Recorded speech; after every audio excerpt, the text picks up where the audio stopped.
This time on Watchers of Tomorrow, we find out that a local professor might be a vampire.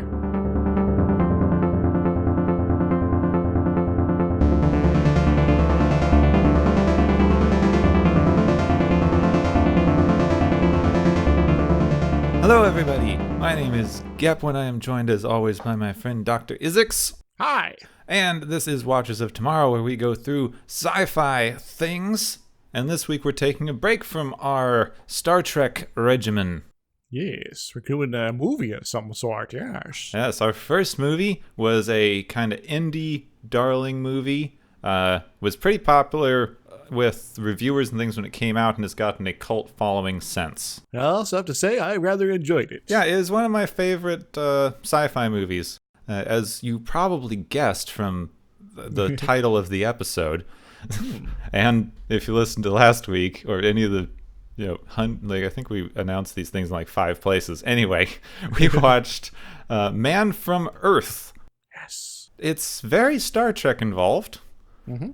It was written by Jerome Bixby, who wrote several episodes of original series, several of the best episodes, in fact. Do any of them involve themes that are related to today's episode or this movie? I believe at least one does that we haven't gotten to yet. So I guess we'll have to note that when it comes around. Yes. But also, the one that I think everyone would be familiar with is he is the writer of Mirror Mirror. Yes. So, goatee alternative universe time. Yes, I think even people who aren't very familiar with original series or Star Trek probably know goatee Spock. Yes. So he is responsible for goatee Spock. Excellent. So this is already a good start to things. Yeah, in this movie, there's not like huge big name celebrities in this, but the cast is very, very accomplished and people that you've seen around quite a bit, especially in the sci-fi world. We are starring David Lee Smith as Professor John Oldman, who is the main man in this whole thing. He had a bit part in Star Trek Voyager, as well as a few other things, really not as well known as I would expect for how good a performance he puts on here. Yeah, he's quite solid in the performance, and he seems to be someone who should be able to pull off a lot of stuff, but sometimes actors just don't get work, so... It's kind of unfortunate. I hope that he can do more after this here. Yes.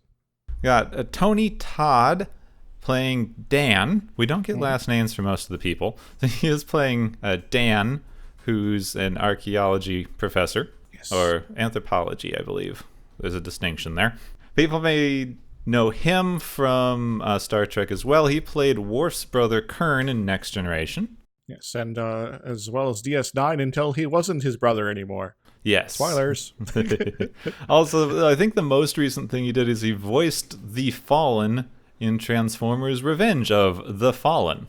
So he's actually a titular character. I've not actually watched one of the Transformers movies all the way through. Yeah, nor have I, but... They were too painful. Anyway. We've got John Billingsley as Harry, the biologist. Yes, and in fact, in my notes, I put him down as Dr. Phlox. Yep. Basically the same character. Mildly more vulgar in this. Dr. Phlox from Star Trek Enterprise, who I would argue is the one bright spot of that show. Unfortunately, the women who are in this were not as many things, and I couldn't find as much information on them, to be honest.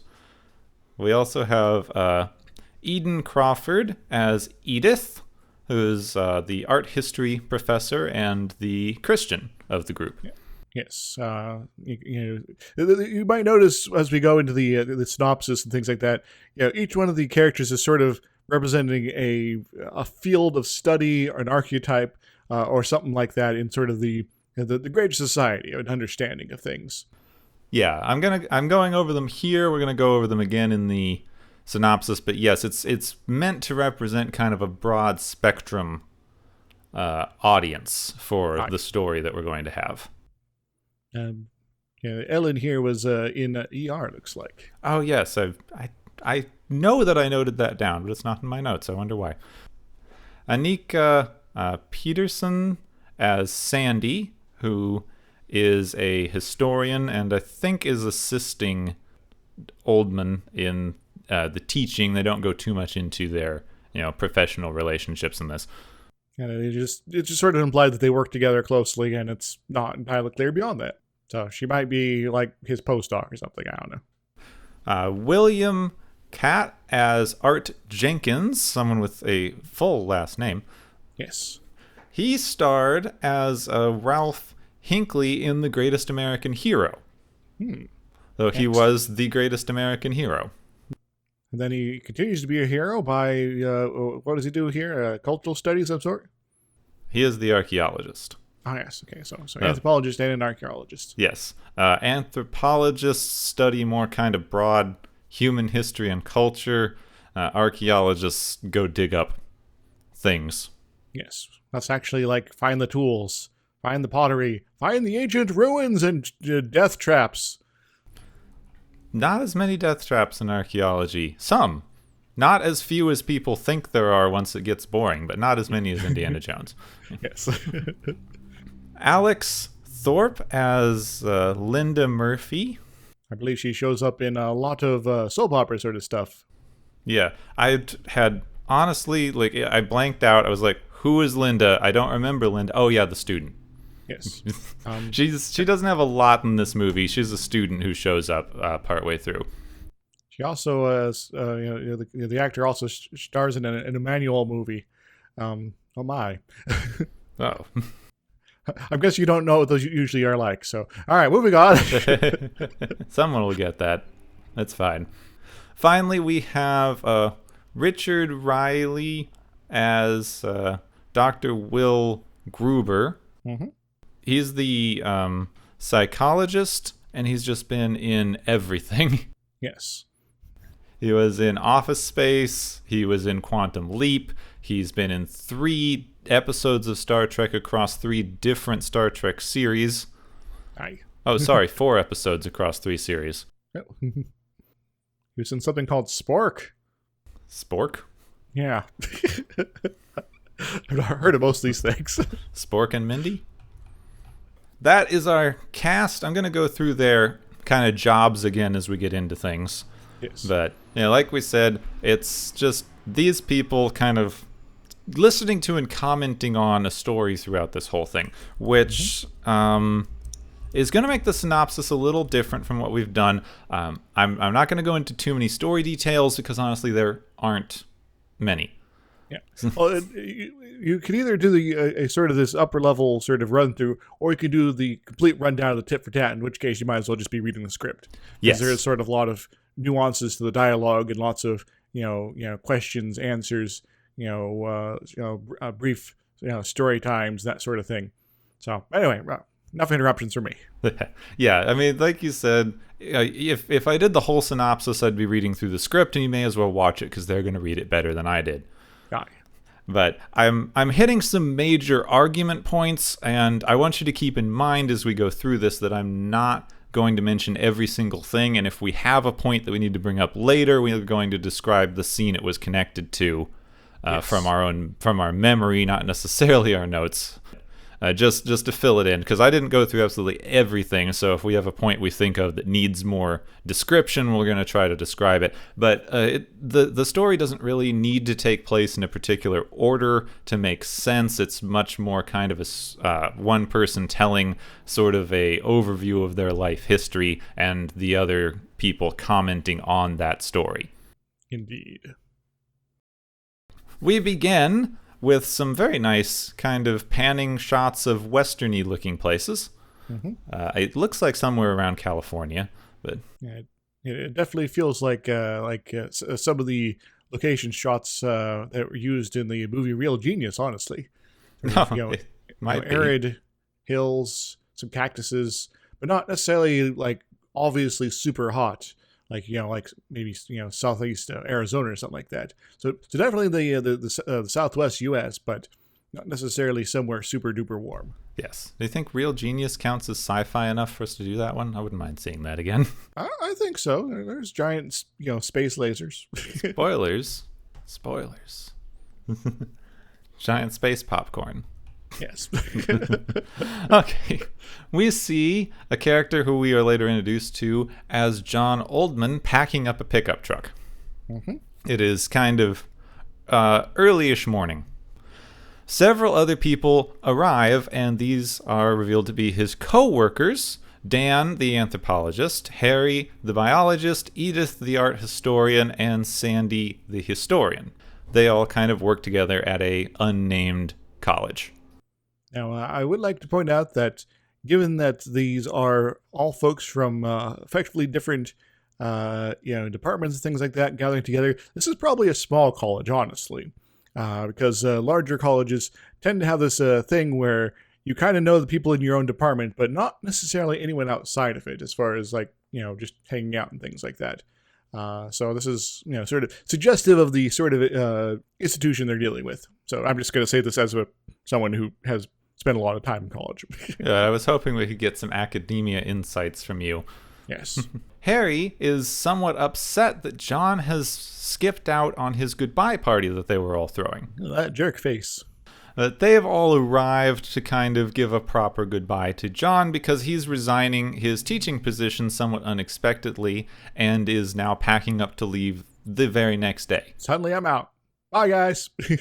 Edith notices a painting by the truck and comments that it looks like a Van Gogh. John says that it was just a gift a friend gave to him. Oh, well, that's pretty cool. They begin to kind of interrogate him more and more about why he's leaving, like he had a really good job, it doesn't make any sense to them. One of them remarks that also John appears to not have aged in a day in like 10 years, and they would like his beauty secrets. Foreshadowing. I mean, there's more here, because Sandy finds a bow that John says he uses to hunt deer. Mm-hmm. After they're all hanging out for a bit, we get two more guests arriving. Art, the archaeologist, arrives with a student, Linda, who John apparently used to teach and is now being taught by Art.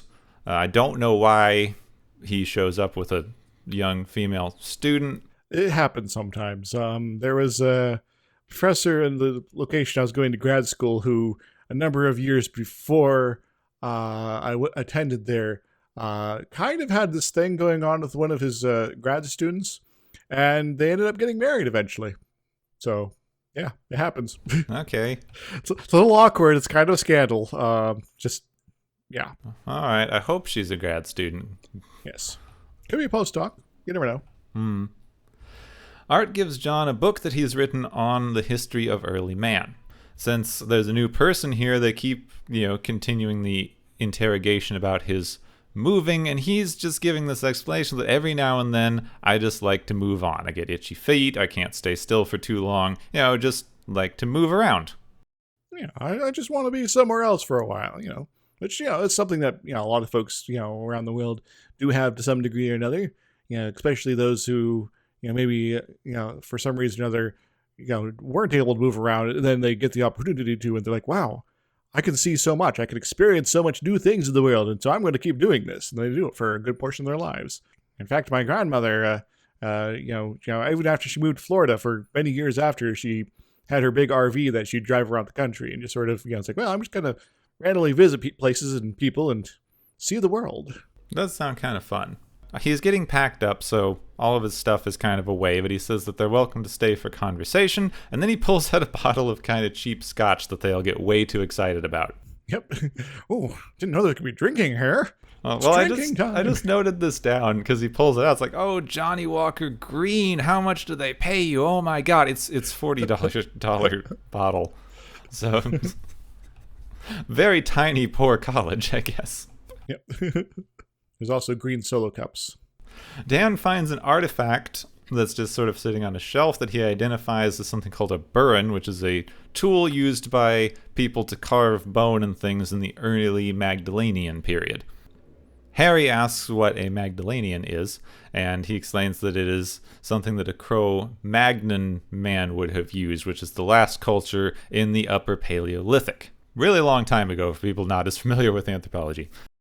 So quite the artifact you got there, guy. John says that he found it at a thrift store. Well, that's pretty cool. You lucked out, man. After continuing to kind of push John to tell them why they're leaving, he kind of says there's something that I have been thinking of telling all of you, but I don't know if it's a good idea. And then he says, "Can I ask you a really silly question?" And now, as professors, they should all understand that there is no silly questions. There are insightful questions, and there are questions you should know better not to ask. Yeah. There are no dumb questions. There are only dumb students. He asked them, what if a man from the time period they were talking about, the Paleolithic, had survived to the modern day? What kind of person would this be? That's a very good question. Everyone gets some kind of surprised looks and things, but Dan, who's the anthropologist, says that people from that time period were biologically modern humans. Mm-hmm. So he'd basically be the same as any of us. There's no physical difference between a Cro-Magnon and a modern-day human. They look about the same, same levels of intelligence, same, body structure generally. It'd be, you could blend in quite well. In fact, according to my research, they had a slightly larger cranial capacity. Their heads were huge. Edith remarks that he would be a caveman, but Dan points out that this hypothetical person would have in fact lived through 14,000 years of culture and learned and changed with the times. Indeed. So a personal evolution. They begin to talk about what could help someone live that long, and Harry, the biologist, speculates that perfect cellular regeneration and a perfect immune system would allow a person to theoretically live forever. So no fraying of your genes when your cells divide and that sort of thing. Yes, just exact copies of cells over and over and over. A person would theoretically never actually age. So who wants to live forever? Oh, they just keep talking about it, and they kind of get to this thing. It's like, of course it could be possible because, one century's magic is another century's science. And they say that they thought Columbus, Pasteur, and Copernicus were all, lunatics in their time period. I wish people would stop bringing up Columbus, but we'll talk about that later. Columbus's, quote, lunacy was not quite that. It was, different than what people say. Yes. John says that he could have sailed with Columbus, but he's not the adventurous type. Everyone's relatively shocked, and they go on to kind of explain John is this hypothetical person. He was born in the Paleolithic and has just continued to live for the last 14,000 years. Every 10 years or so, people start to notice that he doesn't age, and he moves like he's doing now. Yeah, so it's like, well, I just gotta keep, bugging out and moving on to some other part of the world, and hopefully no one notices for a while. We get a little bit of backstory. He says in his early life, he aged to about 35, what he appears to be now. Kind of an arbitrary number, I think probably because that's the age the actor was. He then stopped aging, and everyone in the group saw him as magical and made him a leader until they started to fear that he was stealing their life force to stay young, and they began to exile him. There's a bit of commentary here about sort of the myth of the vampire. Yes, the early mythic stories of vampires.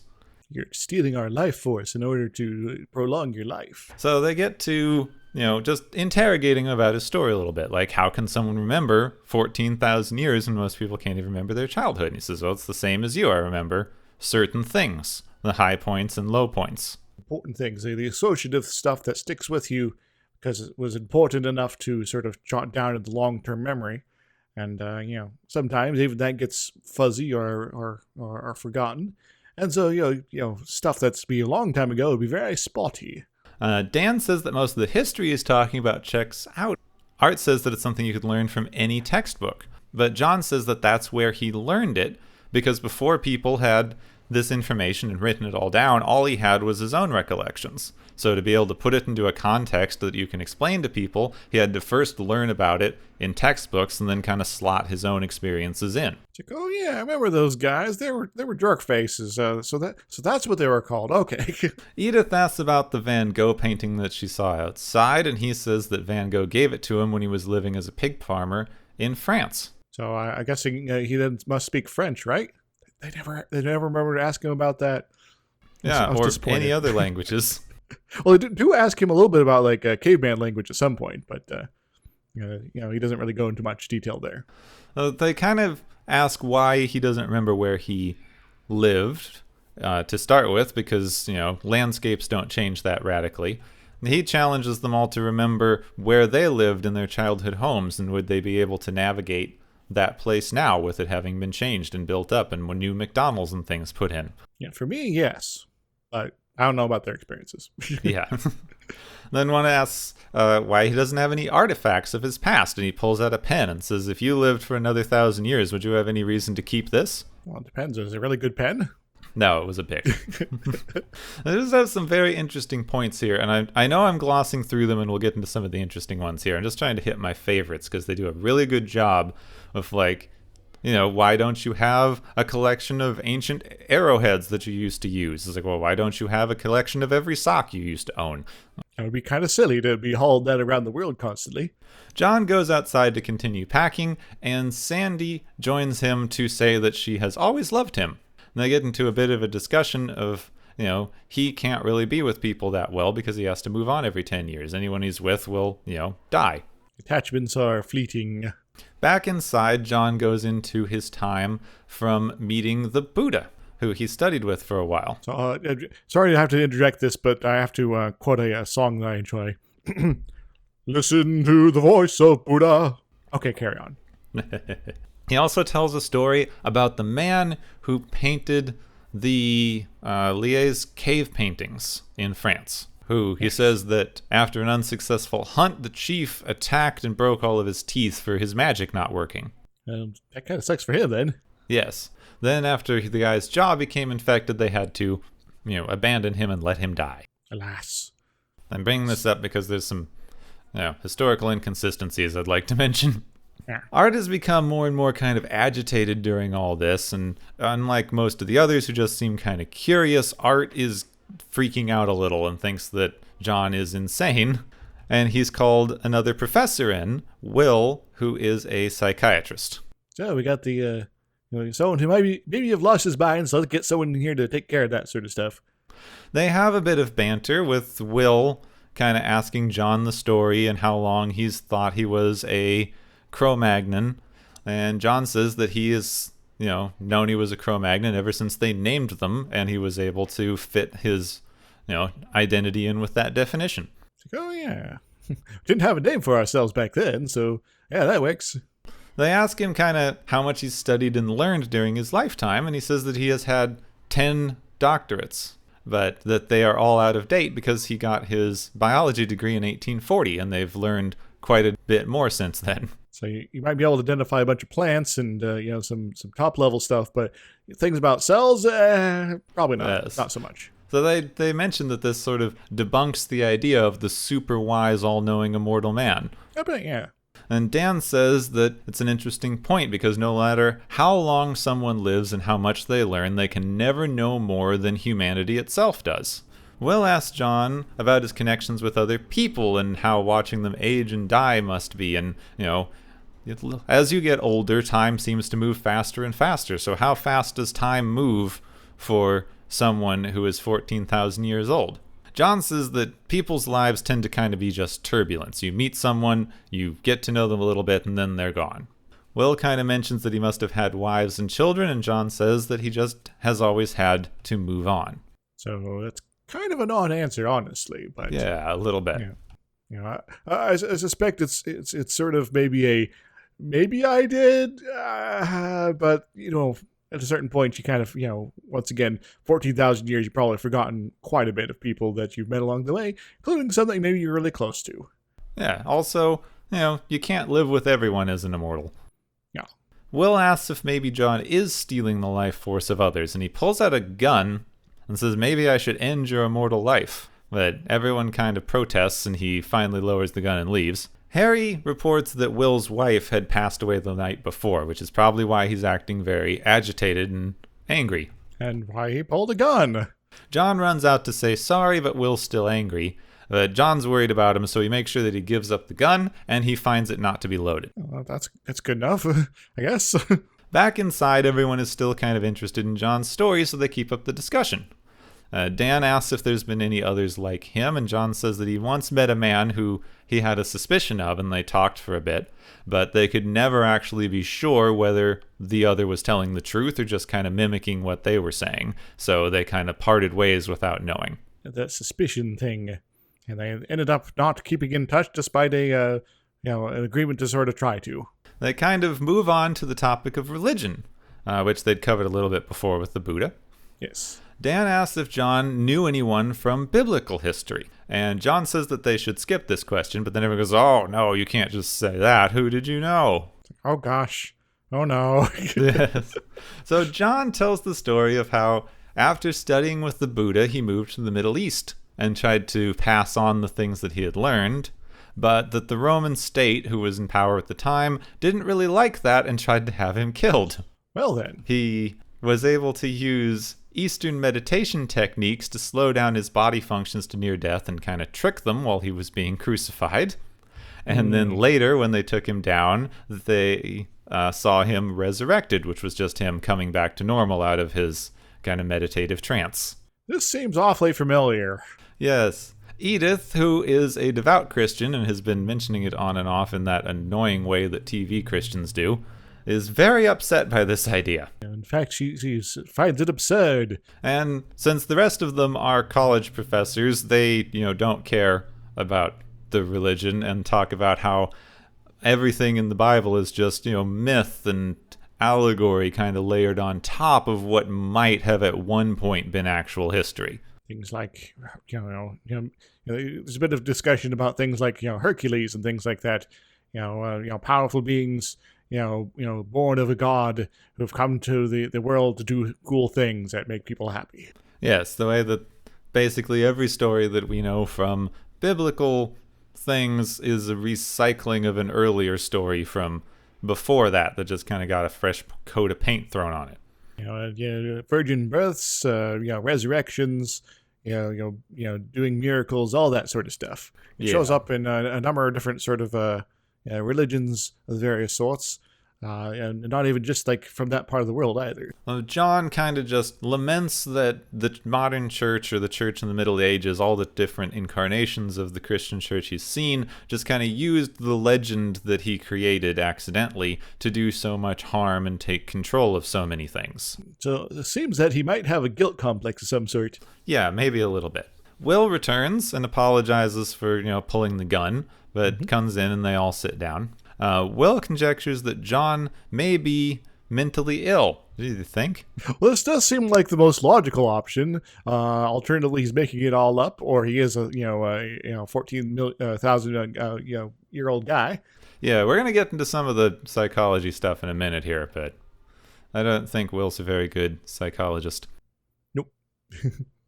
Oh, and he says that delusional people can imagine entire backstories for themselves, even ones who think they're Jesus. They continue kind of the debate about religion until Edith gets very, very upset. Will demands that John admit he's lying because everyone's just getting too upset and anxious with this whole thing. So you got to say this so that other people feel better. Yes.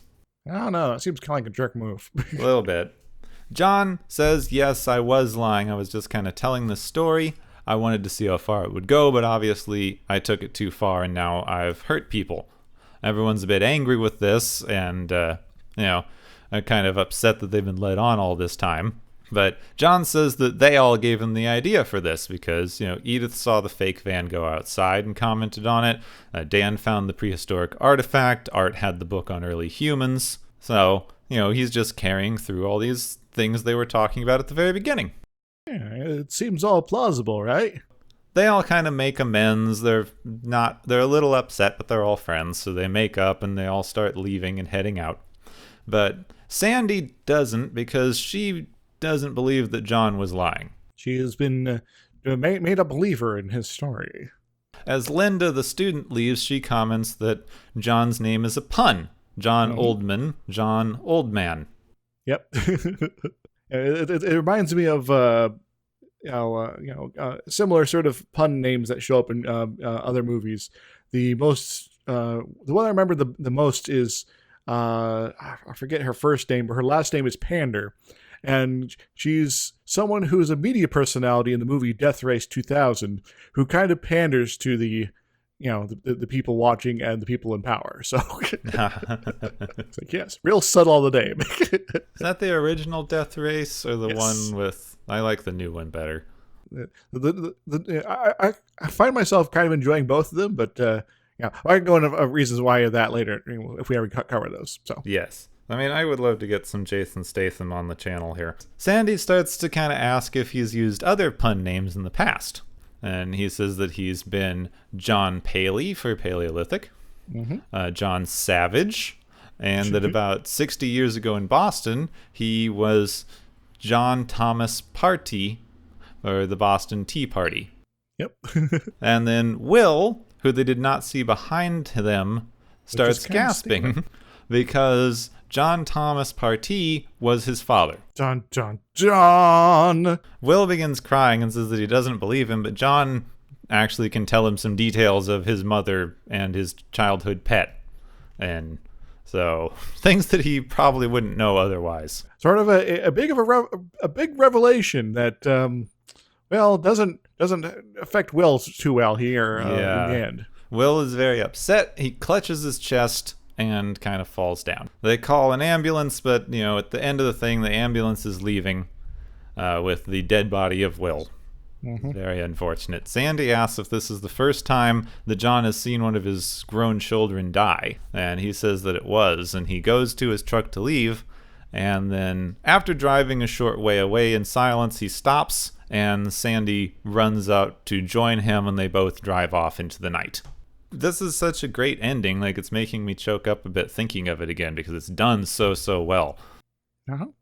It's a sad note, but a potent revelation all at the same time. Yeah, I mean, we may as well talk about that a little since we just got to it, because the storytelling in this overall is just kind of masterful. They do a ton with the actual text, all the talking about the actual themes, the what would it be like to live this long, what's some of the science, what's some of the history, but the subtextual stuff as well, this whole thing where they go into he's had a lot of relationships over time and people are just kind of turbulence to him, and you start getting into that the immortal who doesn't care about the rest of humanity and sees us as something separate and other from himself that he should have no concern with because we will die shortly. Yeah. And then they kind of do this thing where someone he really cares about dies right in front of him, and now he's going to be dead to the world. But then immediately after, having him wait for Sandy to come join him, even with both of them knowing they're only going to be able to be together for about 10 years or so, just wanting to maintain that connection to humanity despite everything else. So he may have become cynical to a certain degree, but at the end of the day, he still has that spark of humanity within him. He still cares, even if he doesn't necessarily want to. Now, there's one thing that I kind of want to get out of the way. John should not be white. Yeah, correct. I know why they did this. If they had a person of color playing this role, it would be a markedly different story. They wanted to have a white European guy going through history because that made it easy.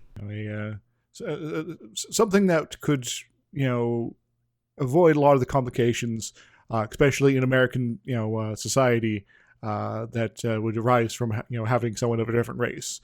Also, there's some facial reconstructions of Cro-Magnon and people from the Paleolithic era that you can find, and they don't exactly look like any modern people. You wouldn't be able to look at them and go oh yes, you're definitely African or something. The closest thing you can kind of think of, I haven't seen the pictures, is they look somewhat like a bit of a cross between people from Africa and people from modern Asia. So something that's not quite fitting in the sort of general racial stereotypes as far as facial structures go. Yeah, I like the idea they did for the story stuff, that he would look and act and be able to pass as a modern human. But he would look odd. He would stick out. I've known a number of folks over the years that have general faces to them that it's like that's just not the kind of face you see very often, and so he would definitely have one of those. Yeah, he would not be Mr. Generic White Man. Yeah. That you have here. It's very useful for blending in and moving on every 10 years without anyone ever noticing this other guy who's also over here, but doesn't necessarily make sense in the technical side. Yeah, they had some really good stuff going through the like what would this be like in the kind of mental way, and the how can we prove this stuff, and kind of the nature of empirical evidence and belief. All of their science was wrong. The biology stuff could work out if your body somehow was able to like regenerate stem cells to a certain extent, and get perfect cellular regeneration going. You probably wouldn't age. There would still be things that would happen over time, because sometimes it's not necessarily a matter of the cells, but the matter of the larger structures. People don't regrow arms even on the best of days. If you got a bone break, you're going to have some sort of long-term scarring there. Not necessarily from like scar tissue, but just because the bones aren't going to be perfectly aligned when they reheal. Yeah, they do mention that he doesn't scar at one point. Yeah. So I guess there's that for him.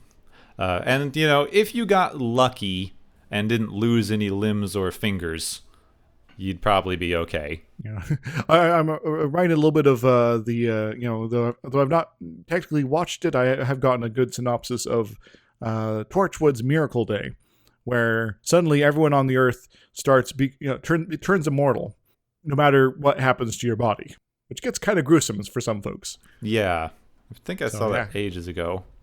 It's like, well, I've lost large sections of my body and I'm still alive. Uh-oh. Also, the anthropology, it bugs me a little bit, because they obviously did some amount of research for this movie, but they got into many broad historical and anthropological tropes that are just flat wrong. Yeah. Also, just to start, the cave paintings, pretty good evidence that those were probably drawn by women. So the guy who drew the cave paintings, we're not sure still why they made those. The kind of religious, magical aspect that they mention here of that we're painting animals that we hoped to find on the hunt is kind of a popular general theory that I don't even think is super widely accepted anymore. They don't really know. There's kind of a recent thought that these actually may have been an early form of animation. Why they did it, we don't know. But if you actually look at them in natural firelight, the way that they would have been viewed at the time, the flickering of the fire kind of makes the multiple limbs appear to move around and do some interesting things. Cool. So it makes us feel alive. Yes. What they were for, we still don't know. I think that people have been moving a little bit away from the we painted them to magically get help on the hunting thing. I have to think about, it's like, okay, why do people create art now? A lot of it's just because some variation of it's kind of cool. Yeah. Either you appreciate the art design itself, you enjoy creating art, you want to express something through that art, you are being paid to do art for some reason. You're trying to sell something, perhaps, or you are trying to, convey a feeling, but not necessarily a message. Any of these sorts of things can sort of factor in there. They don't necessarily have to be about, religion or successes at the hunts or things like that. Yeah, and even some that we are pretty sure were religious. I'm not as familiar with prehistoric kind of stuff, but on the archaeological side, I know a decent amount about kind of the Hasatsinome pictographs and petroglyphs, because I spent a lot of time in that area as a kid. And a lot of those seem to have been some sort of storytelling device. Probably a little bit of shamanistic things in there, though we're not really sure. But probably some sort of storytelling, something to go along with the kind of oral tradition storytelling, and some pretty good evidence for people drawing or carving the hallucinations that they would get from various kinds of like vision, whatever. I can't really describe what happened here, but there was like this tree that was talking to me, and there was like a raccoon, and there was colors of the wind. Let me just draw it for you. Yes, and they painted with the colors of the wind. The main one that they find is there's a plant that is native to the kind of Arizona region called Sacred Datura. You see stuff around. I've actually seen some relatives of it here in Manhattan, but it's not uncommon in the Americas. And when you smoke it, it creates some kind of mild hallucinations. And an anthropologist tried it, and it gave him kind of this interesting grid pattern of dots as a hallucination. And then he began to see that kind of grid pattern of dots kind of pop up in various petroglyphs around. Ah, this might have some sort of relation there. That's right, cool.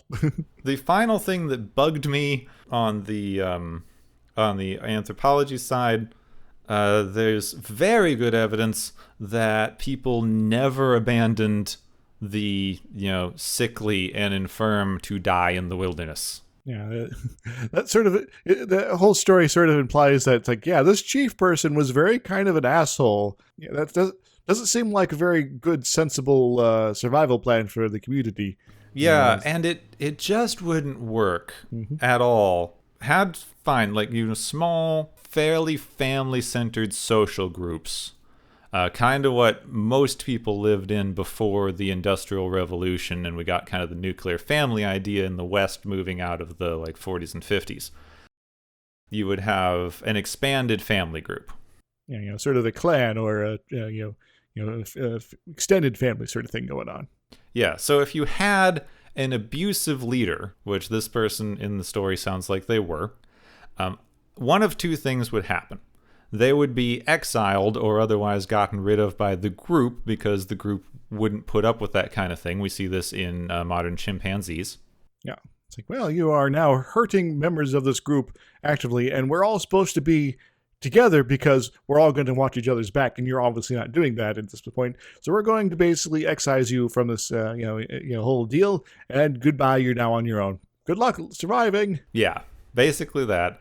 If they did not, if for some reason, I seriously doubt this, but if for some reason early humans did not have a mechanism for exiling these kind of abusive leaders, the tribe itself, the group, would have died out. Yes, because people existing in an abusive family situation cannot function at the level you would need in a survival situation. It just wouldn't work. Eventually, the abusive leader will, put their own survival over that of the entire groups. Yeah. Also, with what abuse does to a person, the group itself wouldn't be able to function as coherently. It encourages folks to engage in behaviors that are not necessarily healthy for cooperation with others. Even if you're on this sort of the same level, underneath that abusive leader, it makes working together more difficult, as well as stressing you out. You're going to be in poor health overall, and you're just going to be having a bad time of it. Also, just the final thing, I promise I'm done nitpicking after this. The psychology was horrible.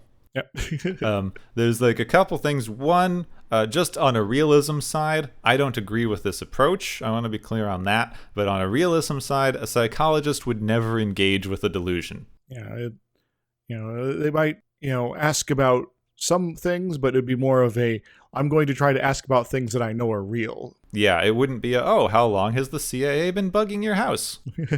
Yeah, that's kind of the wrong question to ask, because it's basically endorsing that as a worldview. Yeah, I mean, that's the viewpoint of a lot of psychological methods we use now. I've seen some people talking about trying to understand where this idea came from. So there's this really interesting book my girlfriend was reading that I've been kind of browsing through, and she's told me some bits of, where they interviewed a lot of families of people with schizophrenia. Mm-hmm. And they kind of figured out that the delusions that the people had made sense in the context of the family. So a lot of times, one of the parents was either paranoid or had some weird ideas about how the kid should behave, and they were getting a lot of kind of contradictory information from their parents constantly that, created these delusions. So, so there might be a structural, mechanism being employed here, but the term garbage in, garbage out kind of applies. Yeah, the example that I can think of that most clearly illustrates it is someone who was hospitalized kept saying that the staff was stealing her letters, that, she was getting a ton of letters from her family, but the staff kept stealing them. And when they did the interviews, like, the staff knew she'd never received any letters from her family, so, she's crazy. But when they did the interviews with the family, every time the family visited, they were like, oh, yes, we're going to write you every day. Well, they didn't. So she had this belief because the family had told her they were writing all the time. Well, who are you going to believe? The family that you're supposed to be, chummy with, who, instinct, going back to the, what we had talked about a moment ago, that family unit that should be having your back, keeping you in good shape, helping you survive, or a bunch of these yahoos you don't know who are running this institution you're now, kept up in. Yeah. Also, no psychologist would believe this guy was delusional. No. He is speaking clearly and calmly and coherently. People who are in the midst of kind of a psychotic break delusion have fractured, hard to understand irregular speech patterns. It's one of the symptoms. Indeed. So it's like, all right. It sort of kind of begs the questions like, okay, so if you are not believing any of this, if you are convinced 100% that he's not telling the truth, then that means that by default then, given that this is not a psychotic break, that he's just lying to you. Yeah. Which, kind of begs the question as far as psychology's sake is, why is this guy lying to you? So that should maybe a little more of interesting a place to sort of explore then. Speaking of, that's my nitpicking done. There were just a few sciencey things I wanted to get out of the way. Overall, though, if you kind of get away from the science bit and just focus on the themes that it's covering, it's like a really, really good breakdown of all of our different immortality myths. I'll bet, yeah. So, it's like, well, are you alone? Well, maybe, but I did meet this one guy, but I wasn't sure because it would really, really require us to hang out for a good long while to prove this immortality. So, they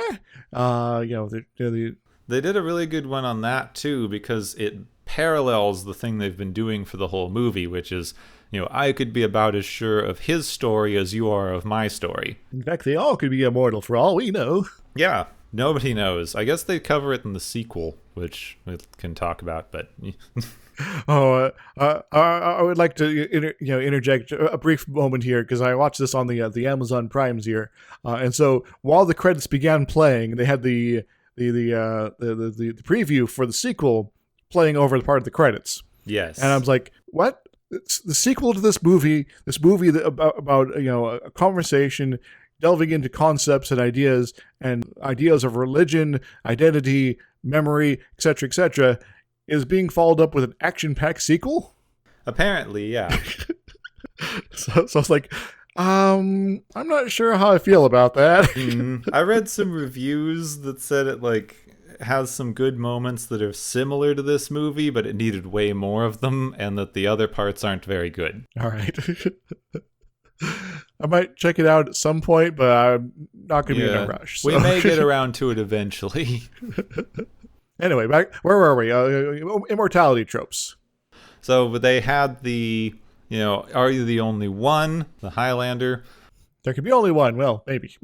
They very specifically called out the all-knowing, super-wise immortal, which is something they love to do in DC Comics. I have lived for 1,000,000 years and know all things, and I know why kids love Cinnamon Toast Crunch. Is it because it doesn't taste like apples? Yes. They have this interesting thing that since modern humanity and probably most of human history has kind of relied on group knowledge, the actual knowledge of the individual can never really exceed that of the group unless they're working on very cutting-edge research, in which case they may be more expert at a very particular thing. Sort of, which I guess maybe it would imply, that's sort of what John's been trying to do the last few centuries with getting, degrees and PhDs and things like that. It's like, all right, so I've acquired a lot of general knowledge about stuff that I've personally encountered, but maybe I can sit down and learn a bit more about the world. Try to get closer to that immortal, all-knowing person.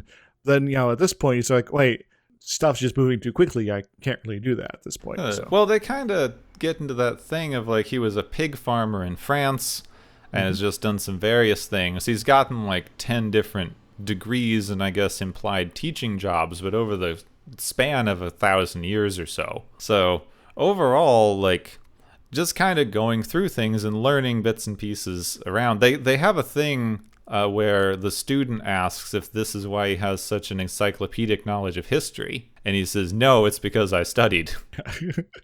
It's like, experience can do a lot, but it can't do everything. And Yeah. Well, he also had the thing of course, the way we talk about history is through large events. mm-hmm. Like you have like, oh, there was a war here that was caused by this person that did this thing in this place. And like one person living through history won't know most of that. Yeah, it's like, well, I'm now living in rural Poland for the next 10 years, and there's no one invading right now, so yeah. Yeah, especially before we had such good communication. If you were living in Eastern Europe, how were you going to know what was happening in Western Europe? Exactly. If you're living in Europe, then you don't know what's going on in East Asia or Africa or Americas. Yeah. I like kind of the thing, he says that he started traveling away from Europe during the beginning of the Bronze Age, and he kind of wanders through with the trade routes, and none of the anthropologists or historians or anyone bothered to ask why the Bronze Age collapsed, which is the greatest historical mystery of all time. So, by the way, did you happen to notice, why the Bronze Age empires fell? Because that would be like really important to know, just because we don't know. Yeah, maybe you don't know, too much more than the race does, but maybe you saw something. There were like 5 major trading empires that all collapsed around the same time. You might have noticed a little something. And if you were wandering around the trade routes, were there really sea people we're talking about that are showing up and killing everybody? Or is that just like all made up later? I mean, dealing with Star Trek, maybe the sea people were just some sort of Lovecraft thing. The sea people. Sea people that came out of the oceans, rising, walking, in fact. No ships. They came directly out of the waves. Yeah, so they didn't. I know why. Obviously, you can't just make up historical stuff, even though they did. Yeah. But, these history and archaeological professors are not asking the questions they need to ask. They're not asking questions professors of this sort would actually ask. Yeah. They are asking whoever questions that the audience might ask. Well, what's interesting is they didn't have one, but everyone here is kind of asking questions like a philosopher. I guess if you got a PhD, you're supposed to be a philosopher in your field of research, but it's not necessarily makes you a philosopher. I did like we can get into the discussion of religion, and I think they had, I think it's an okay kind of discussion of, religion from this sort of scientific academic viewpoint.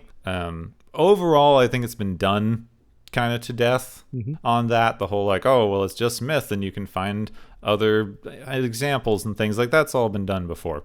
The thing that I really liked is they made him Jesus. Yep. Which seems like an odd choice overall. He could have been like any biblical figure, and they could have had the same basic discussion.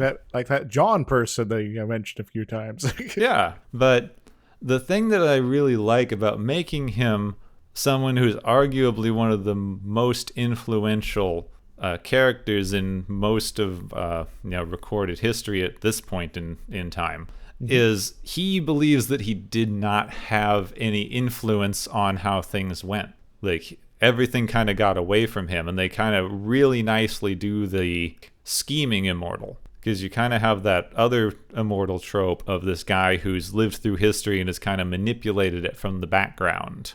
Like, well, I tried to influence things, but things kind of didn't go as I planned in this case. Yeah, so not only was he unable to influence history, like, it turned out completely the opposite as how he wanted. I think a good sort of parallel here is actually comes from some Asimov here, Foundation era stuff. So the notion of psychohistory that it can you can sort of determine that there are enough large scale forces interacting in the world that you'll have instances where it's like, yes, at this point someone with these qualifications will show up.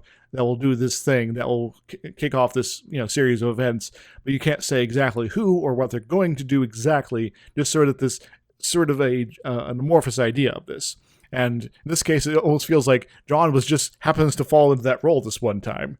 Yeah, it's a really interesting idea on that like, we have this fairly modern idea that, the world is shaped by the actions of a few people doing the right things at the right times. The great men idea. Yeah, but this kind of gives the suggestion that the great men really don't have much to do with it. Society has moved to this point where it needs this thing, and this person happened to fit the right slot at the right time, but it could have been anybody. Yeah. Sort of competing different views of history here, and it seems to be implying here that it's more the larger scale as opposed to the individual man in this case. Yeah, which is a really interesting way to go when you're dealing with the kind of immortal being aspect. Because we really like to think of this thing of like, oh, well, if you had enough time and enough vision of the scope of history and enough, whatever, you could really affect some real change and, move the world to the better.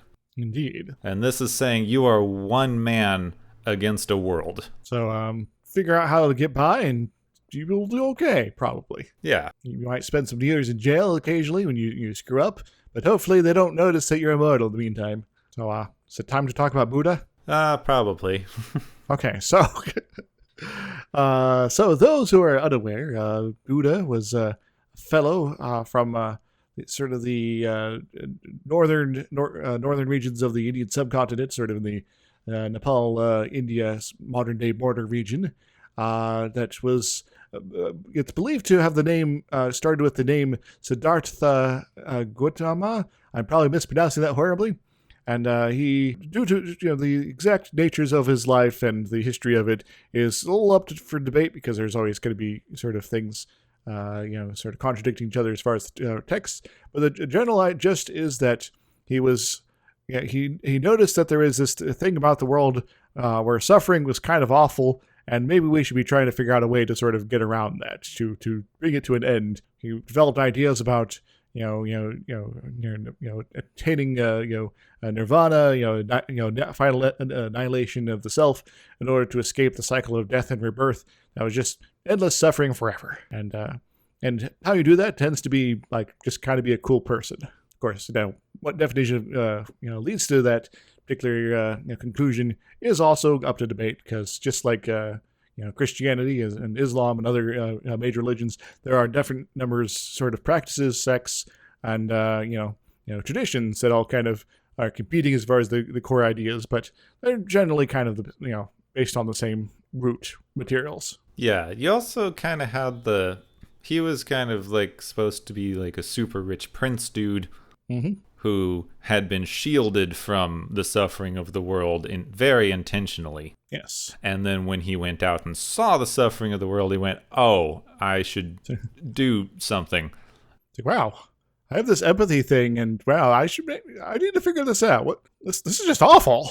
And so he began a series of sort of personal explorations, looking into various things like asceticism, which is all about the super living frugally and basically avoiding worldly desires and things like that, as well as meditation, all that. Eventually, sort of getting on this idea of sort of this the middle path, as it's called, where I recall a movie called The Young Buddha, I think it's called, that sort of goes into a lot of the stories involved in the Buddha and things like that.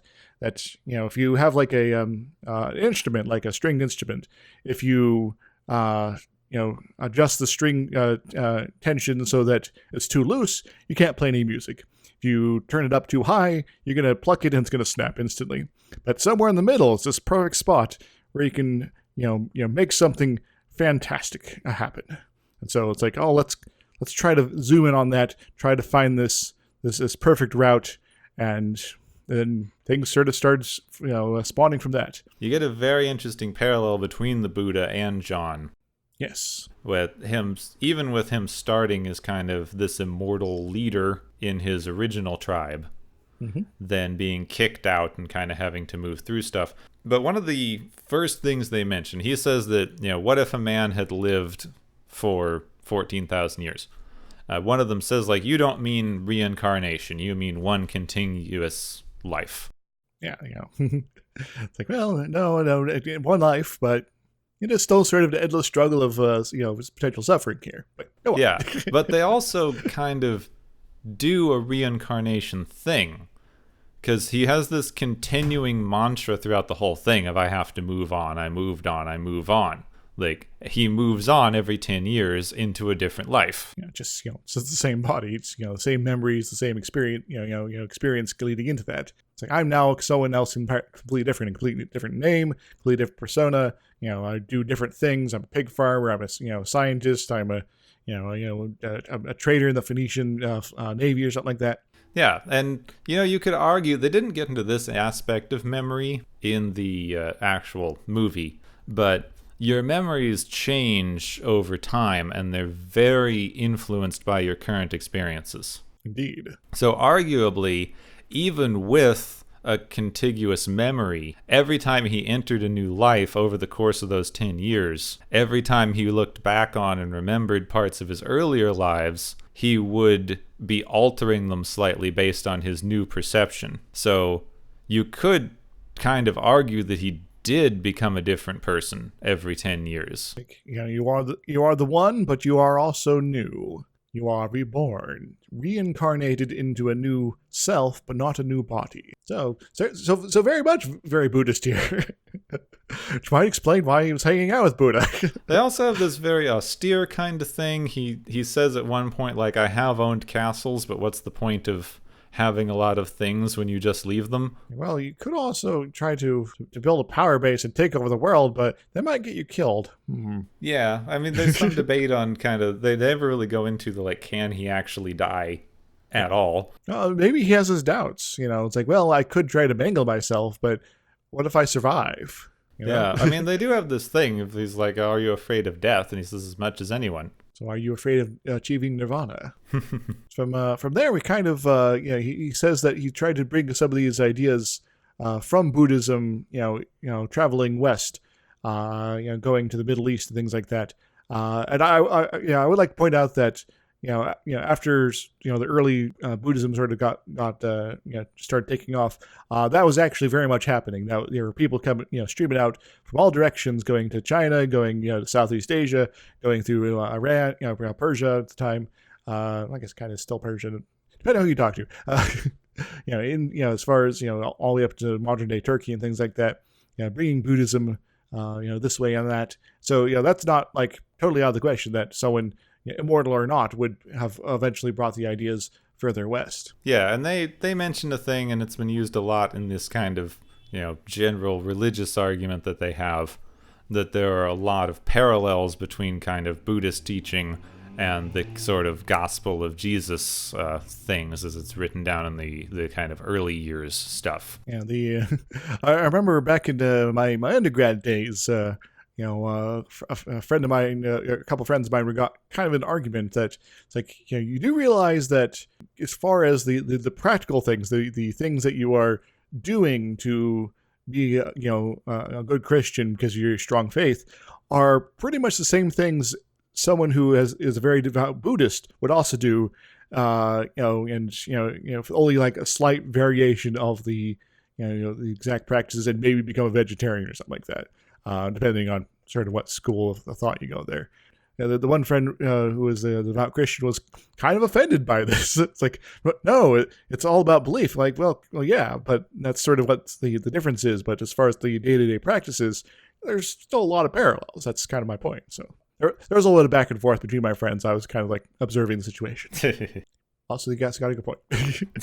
Yeah, it's not, it's a point that's been made. I think they make it okay in this movie. Like I said, I found the religious stuff less interesting because I've heard it a lot. We get it that there's sort of like notions like of the great sky god, becomes various monotheistic deities who are overarching all things here throughout the various early monotheistic faiths.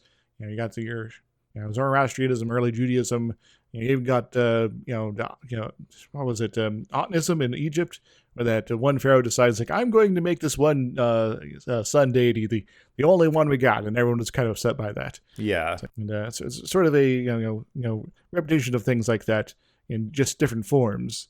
It's like even stuff in like pre-colonial Americas, had stuff like that going on. That you got sort of this concept of a sky deity eventually overtaking notions of other deities and sort of pushing out polytheistic belief. Parallels like that happen, as well as the sort of the borrowing and adaptation stuff. So yeah, that's not super interesting as far as exploring, but I think it is sort of interesting that he's drawing specifically Christianity and Buddhism together like this. But then again, I'm not quite convinced it does a very good job of tying the actual things that matter for both those together very well here. No, which I guess wasn't exactly their point.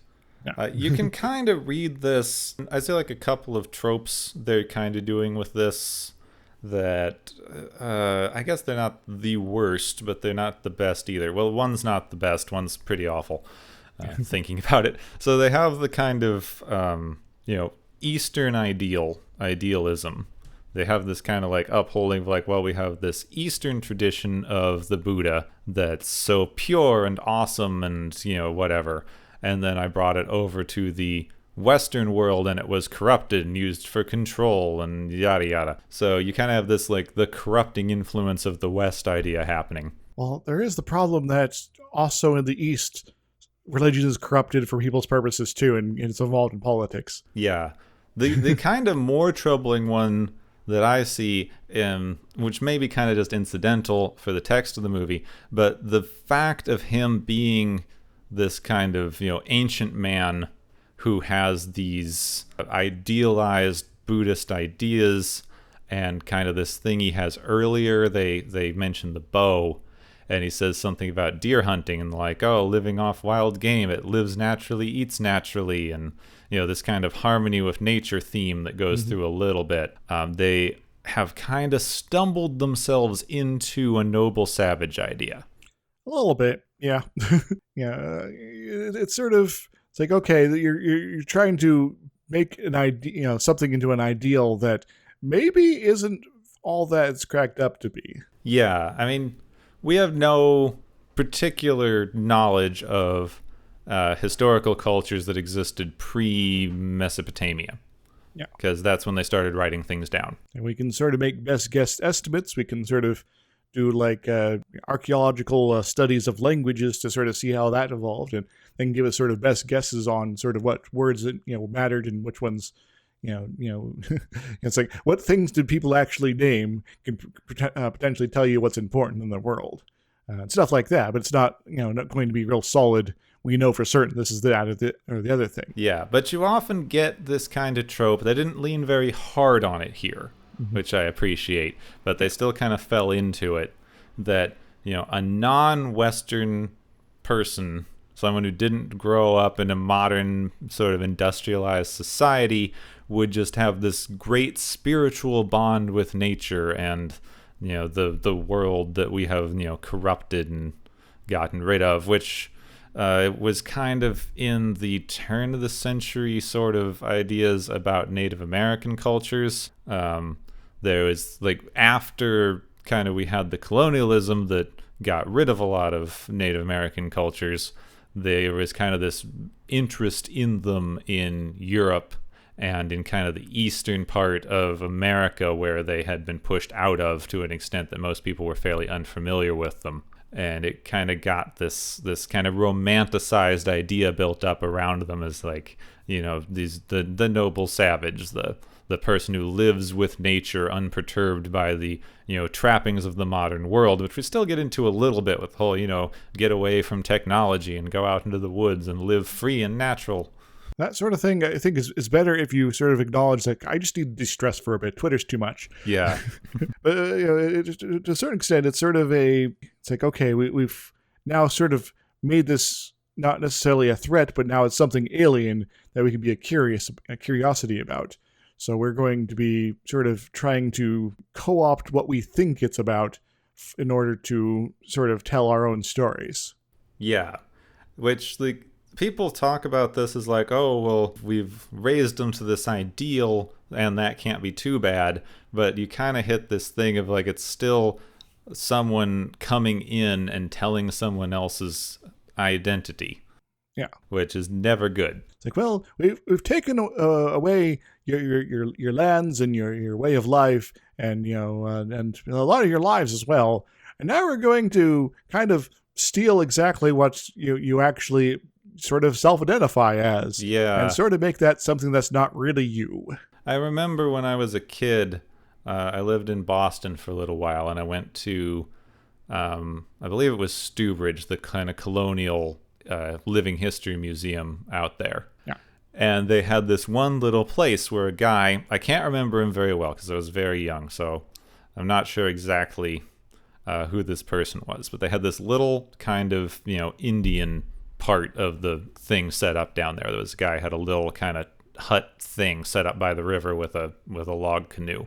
Mm-hmm. And he would do this spiel on how, before the white man came, everything was perfect and there was no such thing as war or disease or, basically anything. We were living like perfect, idealized lives. And, the issue with that is it ignores a lot of history and it ignores the history of the people that you're trying to idealize. Yeah, to a certain extent, all people, be they Western, Eastern, native peoples, people who are growing up in the early civilizations, modern civilizations, whatever.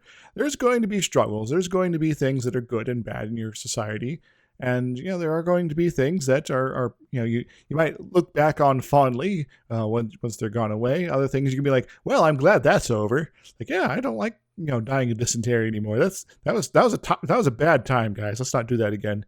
But but to sort of try to ignore the bad in order to only look at quote the good, be it actual good or sort of imagined good, is kind of a big lie.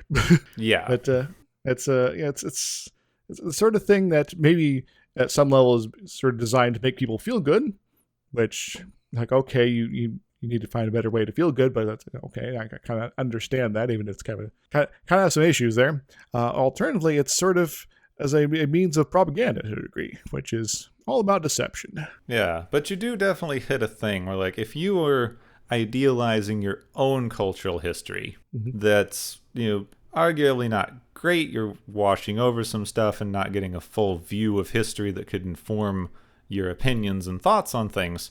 But if you are idealizing someone else's history, you're just trying to completely ignore that culture for something that you yourself made up. Yep. Like, well, I want to sort of the stuff that I think is cool, but only the stuff I think is cool. But I do think that this should kind of transition us into something we need to talk about, or we'd kind of be remiss in what we're doing here. We have a pretty nice jump into Columbus. It's Columbus time. Yay. So, should we start on the easy stuff about the world being round? Yeah. Known about since at least ancient Greece. Yes. I think earlier. It's like, oh, let's measure these things at noon and see where the shadows fall. And oh, there's an angle difference between the two. That probably means that we're at a different angle relative to the sun at this exact time than the other guys over there. Yeah. Also, the shadow of the Earth on the moon is always round, and there's only one shape in nature that can achieve that. But the flat earthers suggest that the Earth is just a big disk, or there's the super flat earthers who believe that the Earth we know is flat, but it's also attached to a much larger ice ball that has other Earths on it that are also flat. Okay, they can have fun with that. I think the world being round thing is stupid. It also ignores. It's the same kind of whitewashing thing we were just talking about. This one dude discovered the Earth was round. Oh my God, what an amazing person. It's a weird one for whitewashing because it's a mythology that was built out of trying to normalize Italian Americans. Yeah. So, it was the group that was considered kind of othered and unaccepted at the time, who kind of grouped onto this historical figure as like, well, he was Italian, so you all love Columbus, right? Discovered America, isn't that great? Society was like, well, I guess so. Maybe we should have just not been like super racist instead. That might have been more sensible. Yeah. Well, you have to get into the frickin' Columbus racism thing. He was Yep. a monstrous, monstrous human being, even by the Yeah. standards of the time, which were not great. I have to admit, you probably are more informed on the specifics there, but just even going by the general context of, at this time period, there's sort of the race to get to the Far East for trade purposes, because the Ottomans were sort of sitting on the big trade routes going east, and Europe wasn't too keen on them at the time, and so there was sort of a efforts to find a faster route to get to India and things like that. And so the Portuguese are mainly going south, and the Spanish to a degree, and it was sort of a bit of an arms race. And so there was, and then Columbus comes around, and he's like, well, let's go, win at this thing forever for ourselves. Well, people knew the world was round. Yes. People knew that sailing the other way could theoretically get you to the trade routes that you wanted. Mm-hmm. The reason they weren't doing it is because it was long and dangerous. If you did not have the substantial landmass that we do, you probably wouldn't be able to make the trip in one go with the technology of the time. And Columbus sort of, got the idea in his head that's like, well, maybe it's not as far as we think. Well, so Columbus, I've got some mixed historical stuff on this. He did not believe the world was round. He believed the world was shaped like a pear. So if you take the right path. So if you sailed around at the right part, you would be taking a significantly shorter trip. What an odd shape. Yeah. He kind of hit in sort of Central America islands area and enslaved everyone there. Yeah, it's like, well, we're here. We're gonna make these people that don't speak our language do stuff for us now, and that's all cool, right? And not only that was like, fine and dandy and legal at the time, but he was bad for the time. He was, dismembering people for fun, cutting off people's hands, torturing them. He was wildly discredited at the time. Like, they tried to have him arrested. He was not well liked. He was reported for like abuses and things by his crew when they got back to Spain. Like he was discredited and hated. So he was a bit of a sociopath. Yeah, and he also, one of the reasons that he was reported was that he stole the kind of bounty that they'd offered on, finding land or new places. Like, a crew member saw the Americas and reported them, and he went, oh, well, I saw them yesterday, I just didn't say. Seriously, guy? Collected the kind of, crown's bounty on the discovery. Because he's the captain, he can get away with that kind of crap, and everyone's really upset with Well, this. he wasn't he didn't completely get away with it. He was discredited and kind of hated at the time period. But he was a monstrous, monstrous human being. Like, as bad as colonialists were at the time, he was worse. He was showing everyone the worst possible option, for doing this stuff, and he was reveling in it. So, overall, horrible, horrible person. And this gets into a little bit of my problem with the writing on this movie. But they do a masterful job at the character interaction and the dialogue and the questioning and the way they go through everything kind of point by point in a very organic, well-paced way that makes complete sense and sort of explains the whole thing and has you kind of on this like, well, do I believe this person or not thing going through the entire movie. But every scientific and historical thing that they call out specifically is a random trope that just, everyone knows this is true. It's just a random, like, general knowledge thing that is always wrong. They hit on every single one that's wrong, because there's general knowledge things that are correct. But they managed to hit every single one that is completely wrong. It's like, the popular myth issue. I guess one of the American ones is the Midnight Ride of Paul Revere, sort of popularized in a bit of poetry. It's like, there was a Paul Revere, and there was a bit of going around and trying to rouse people. But there was a lot more going on in all that than just him. There Yeah. were other people involved, and there was If I can a bit more. remember, there was something we got in school in Boston. It was the Midnight Ride of Edwin Doss. I think it was William Doss. They had a poem in the same style. It was I forget exactly the thing. It was something along the lines of the Midnight Ride of William Doss is not remembered much because his name Revere and mine was Dawes. I also recall there was something about Revere getting captured at one point, too. Yeah, he did. He got captured like halfway through, and Dawes is the one who actually finished. Yeah.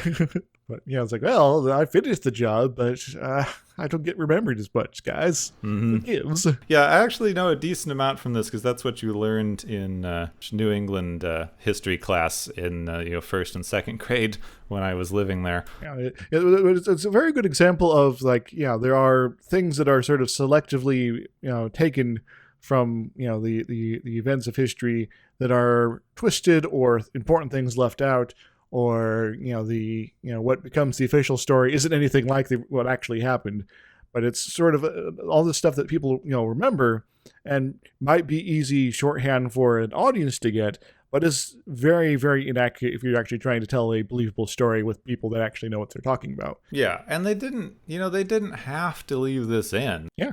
Why didn't someone say they thought Columbus was crazy, and he just was like, oh, actually, I helped whoever do the calculations to figure out the world was round in ancient Greece. Yeah, that would done. Be, yeah, it's like, I was hanging out there, and that's where I was learning about this thing called trigonometry that people were coming up with at the time. Yeah, same reveal. You don't have to glorify racist bigots. Yep. I mean, I don't know how racist they were in ancient Greece. I was going to say decently racist. We're not sure about the ancient Greeks on that one. We know enough about the ancient Greeks. You didn't get into some better stuff into some more acceptable stuff until you hit kind of Rome. Well, I guess Athens wasn't too bad, but it depends where you were in ancient Greece. They weren't a unified whole. Yeah, there was a lot of variance in Greece, and and even Athens had its issues, and there's some really weird stuff that went on there. Yes. But that's maybe a discussion for another time. Yeah, I think there's a couple episodes of Doctor Who we could use for that one. Talk about Doctor Who as well, but anyway, I'm more digressing. We're not going to talk about the Trojan War here. Yes. Immortality. Yeah, Immortality, yes. Also like Doctor Who.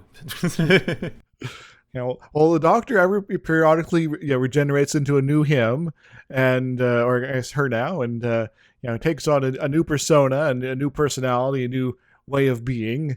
So really, John is secretly a Time Lord. Perhaps. Which, I believe on TV Tropes is one of those things that keeps coming up in the wild mass guessing threads. So-and-so is obviously a Time Lord. Well, everyone can be a Time Lord if you try. Yes. I guess we should kind of move towards wrapping up. But I think that the thing that I liked most about this movie, aside from just the slow kind of well-done character study dialogue, I saw some reviews that were saying this is my dinner with Andre for science fiction. Yep. And I think that's very reasonable. I love this kind of movie. It's so well done here. But also, my favorite thing is just the whole immortals live among us, and it doesn't matter. I'm actually reminded of a comic book. Oh, yes, I'm going to reference comic books for the first time, I think, in this in our podcast here. Oh. So are you familiar with the Sandman? I am. I have not read any of his comics. I'm more familiar with Neil Gaiman's literature than comic books. Yes. So Neil Gaiman's the Sandman follows the life of a being called Dream, but that's not what I'm going to talk about right at the moment. I'm going to talk about one of his siblings named Destruction. Because all the Endless have names that begin with D: Destiny, Death, Dream, Delirium, Desire. Sounds like something he'd write. Yeah. Yeah.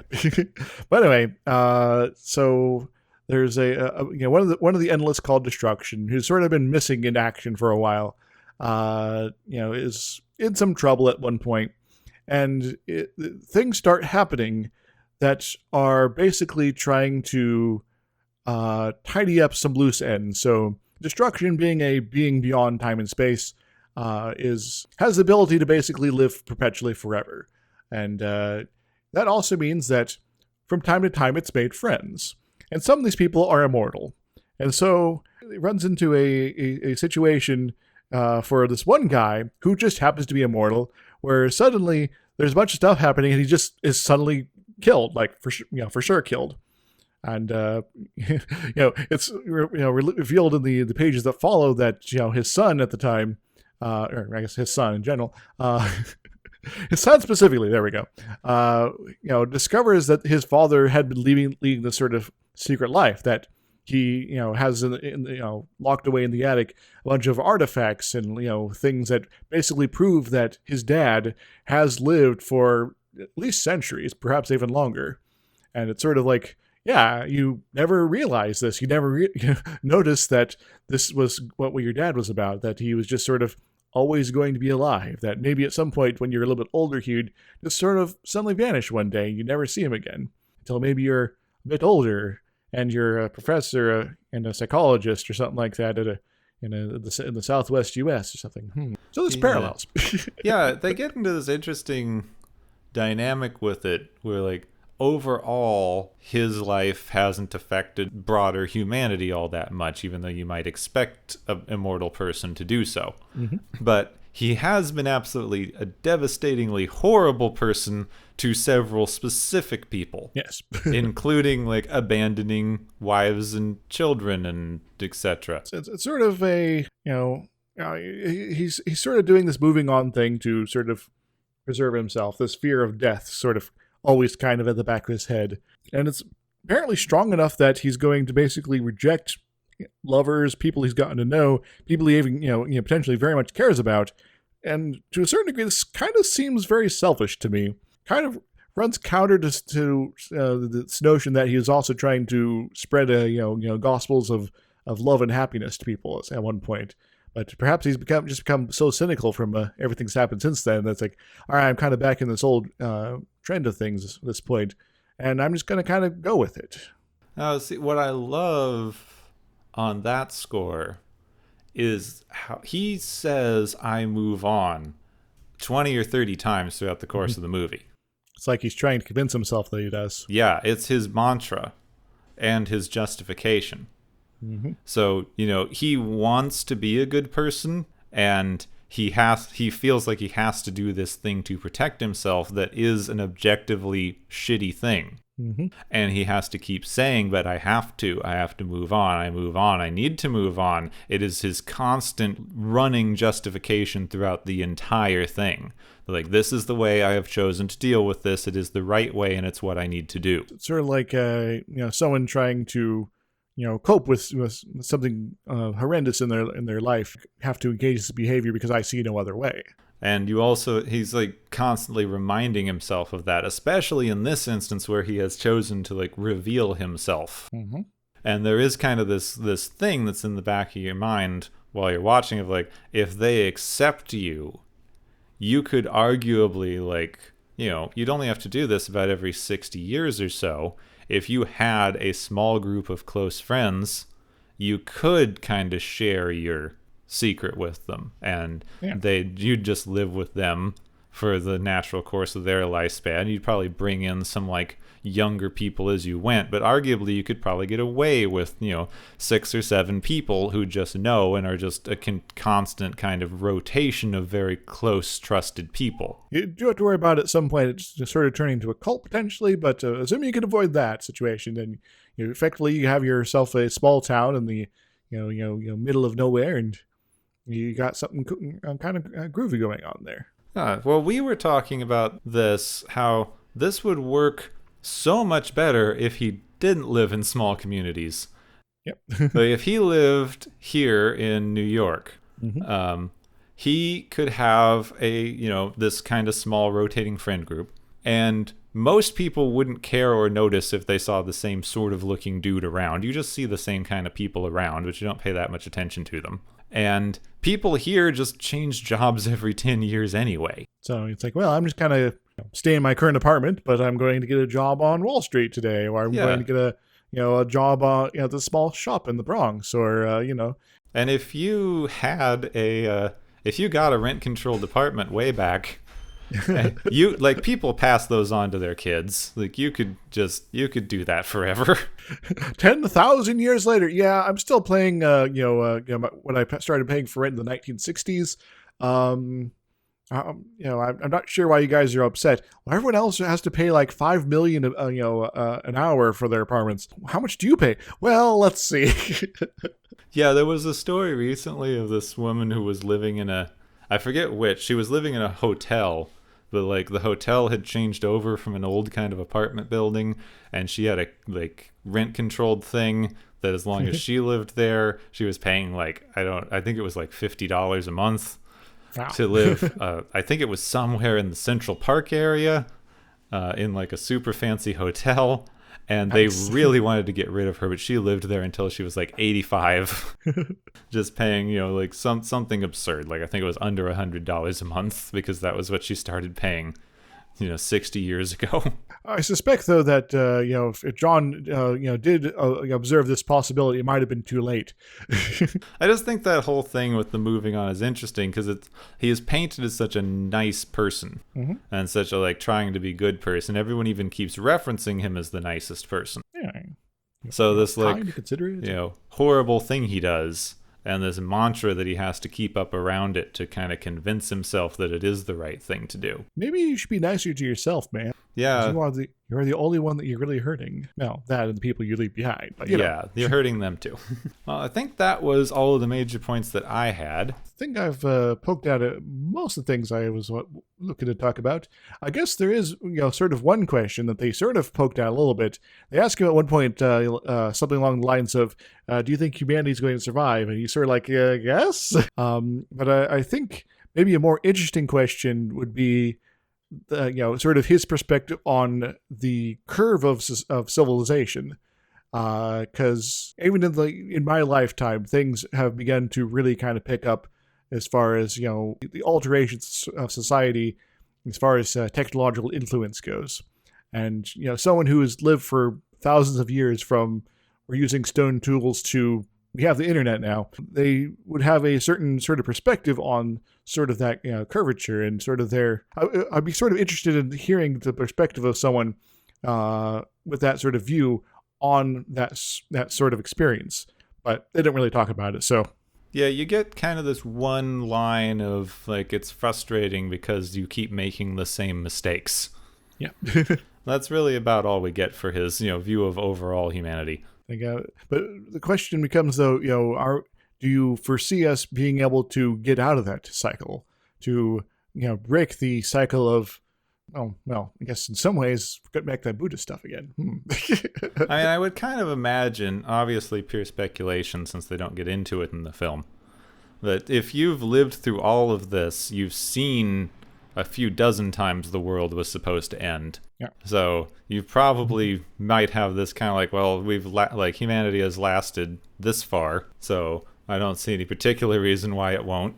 I've seen the Black Plague. I've seen wars that'll drive you mad, but just by experiencing them, that whole religious wars and the HRE back in the day, that 30-some years war. Yeah, those kind of sucked, guy. But come on, if we manage to survive all of that somehow, well, maybe we're gonna be okay. Might not be pretty, but we're gonna make it somehow. I do think overall wound up being a fairly upbeat movie for being about someone who watches everyone around him slowly age and die. Yep. So I did come up with some awards for today. Awards. Yeah. So first one is, of course, Highlander, of course, for immortality. The second one I had is No Hard Feelings. For Will brandishing a gun and no one calling the cops. That's a good point. So, like, okay, they kind of realize, okay, this guy's kind of got some issues he's kind of going through because they mentioned that his wife just died, I believe, right? Yeah. And so, maybe he's not taking this sort of story very well at all. It gets into kind of an odd thing with that of like, oh my god, what's up with him? Oh, he's just depressed because his wife died. Oh, okay. That still doesn't make brandishing a gun okay. It's sort of, the characters might have a reason for sort of letting this slide, but still, it's kind of like, what? And finally, Reluctant Messiah for, well, I was just trying to do good, but they suddenly started worshiping me. I got confused. Huh. I feel like that one might come up later. I don't think we're doing The Life of Brian, but it really fits on that one, too. Yeah. Yeah. I guess they do have aliens show up in that. So it is technically science fiction. I feel like at a stretch we could get a lot of things if we really wanted to. Maybe not. Maybe we'll have a spin-off series where we do something weird like that occasionally. Yeah, that could be fun.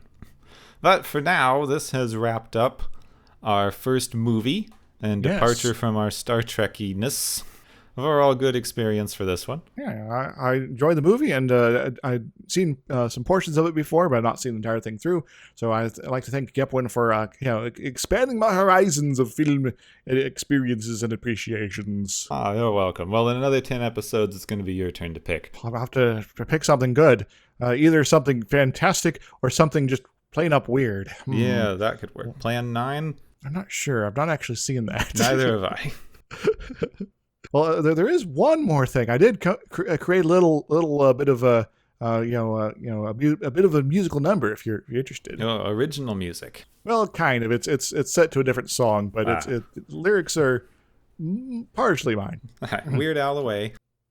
Let me tell you about a man named John who was looking to retire and go on the run. When his colleagues showed up on that one day and said, "Let's party, what do you say?"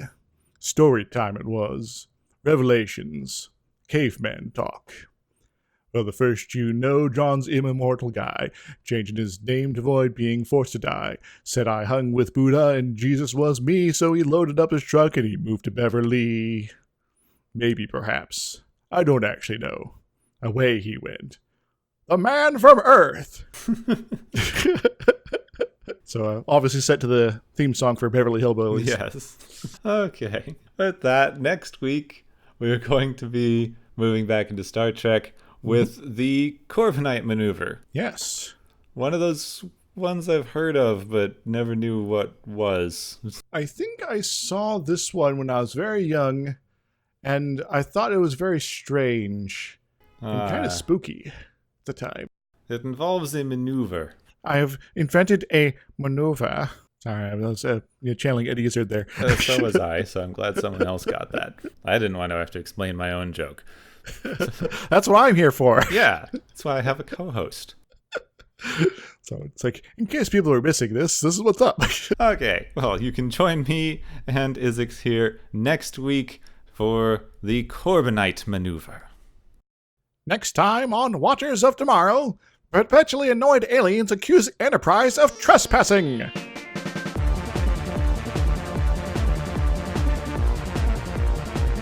You have been listening to Watchers of Tomorrow, a podcast on science fiction media. Find and follow Watchers of Tomorrow on Podbean, YouTube, Spotify, iTunes, Google Play, Stitcher, Pocket Cast, Spreader, Digital Podcast, and perhaps many more to come. If you enjoy our podcast, make sure to subscribe for more. And where possible, make sure to rate your experience or leave us a review. You may find Gepwin on youtube.com/Gepwin and Twitter @Gepwin. You may find me, Dr. Isix, on youtube.com/Dr. Isix and Twitter @IsixLP. Music is Waveform and Maury's Principle, both by DRKRN. You can also check out the Watchers of Tomorrow Discord channel. Make sure to share the experience with your friends, family, enemies, and alien overlords. If you feel you are suffering from transporter syndrome, please be aware that the next time you step off the transporter, that you, that is now, no longer exists.